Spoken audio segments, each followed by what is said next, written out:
Let's have a look at question 9 to 12. Now, this passage talks about utopia and the notion of various thinkers regarding utopia, a utopian society.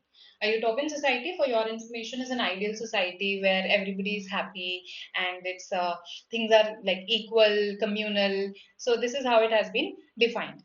Now, we begin by talking about a thinker, Thomas More, who gave a notion of utopia, and he talked about it as an egalitarian communal society of shared property. So his notion, his vision was a very balanced vision, which wherein utopian hopes were balanced by dystopian fears. However, half a millennium since, what has happened is that we have acquired a more dystopian notion, and we are now overburdened with dystopian nightmares, right? So, our society today, the postmodern society, as this passage calls it, is burdened with dystopian nightmares. It does not have a roadmap as a positive roadmap for building a better world.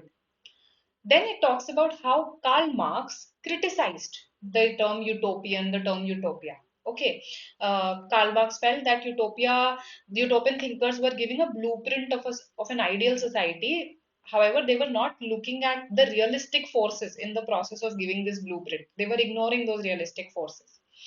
So, another thinker, Frederick Jameson, actually had a diametrically opposite view. He felt that utopian imagination was essential to human liberation. He said that the imaginative inability to conceive of positive systemic change is one of the hallmarks of postmodernism. That means that our postmodern society today is unable to think of any positive systemic change. Okay, why? Because it did not have a utopian imagination. So this is what Jameson said. Jameson's view is pretty important in this passage.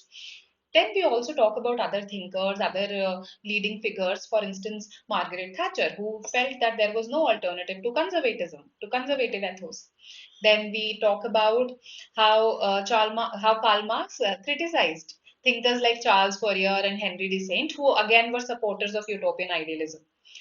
In Marx's opinion, actually, scientific socialism was superior to utopian socialism. He felt that utopian socialism again was disconnected from reality, and Wallerstein also held the same views as Marx, and he said that utopias are breeders of illusions and therefore inevitably of disillusion. So again, he was a critique of utopia.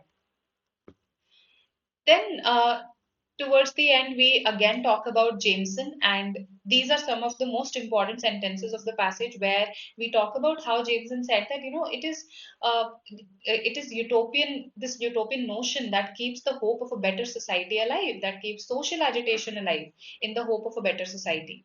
So he insisted that it is difficult enough to imagine any radical political program today without the conception of systemic otherness, of an alternate society which only the idea of utopia seems to keep alive, however feebly. And then the author agrees with Jameson's notion that while a utopian imagination isn't sufficient in and of itself to build a better world, but it's an essential prerequisite. So, this is what this passage is about, the notion of various thinkers regarding a utopian imagination. 11. From the following from the passage, which of the given options may be seen as the main point in support of the utopian ideal? So, what is supporting utopia in a way? A says it is an egalitarian and communal society of shared property. This is Thomas More's definition of utopia, of a utopian ideal. Thomas More's definition. So, we are just defining it here. It's not supporting a utopian ideal. This is a criticism of utopia, okay, given by Wallerstein, I believe, that utopias are breeders of illusions and therefore of disillusions, right? So one of the thinkers has actually said this, and he has criticized utopia as something that breeds illusions. So this cannot be an answer, of course. Between C and D, D says a utopia, however impractical. See, why we are acknowledging that it is impractical, is the blueprint of an ideal society. So the moment you acknowledge a disadvantage of it, it's not an unqualified statement of support, right? You are actually disadvantage, yes. So you are actually acknowledging a problem with utopia here.